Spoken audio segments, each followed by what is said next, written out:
கல்வன் படம் பற்றி பேசணுன்னா ஐ திங்க் 2020 நவம்பர் மாதத்துக்கு தான் போனோம். அன்றைக்கி தான் நாங்கள் சத்தியமங்கலம் ஊரில் அத்தனை கடம்பூர் என்ற கிராமத்தில் பூஜா போட்டு கல்வன் படம் ஸ்டார்ட் பண்ணது. அந்த ஊர் ஆக்சுவலி ரொம்ப பியூட்டிஃபுல்லாக அழகாக இருந்தது. எப்படின்னா எங்கே பார்த்தாலுமே பா அப்படின்னு சொல்ல ஒரு அந்த மாதிரி இருந்தது.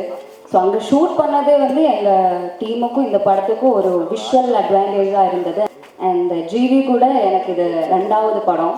நாச்சியாரில் தான் ஃபர்ஸ்ட் நான் அவங்க கூட ஒர்க் பண்ணது. அப்போ வந்து ஆக்சுவலி அவர் கூட நிறைய எல்லாம் பேசல. ஃபர்ஸ்ட் ஆஃப் ஆல் பால சாரோட படங்கிறதுனால கொஞ்சம் ஸ்ட்ரிக்டாக டிசிப்ளின்டாக தான் இருந்தது. அண்ட் இந்த படத்தில் வந்து but we become good friends. And ரொம்ப அழகான மியூசிக் இந்த படத்துக்காக அவங்க பண்ணியிருக்காங்க. எங்கள் அப்பாவுக்கு வந்து கட்டழகு கருவாச்சி சாங் ரொம்ப பிடிக்கும். அவங்க காரில் எப்போவுமே அது மட்டும்தான் போட்டுட்டு இருக்காங்க.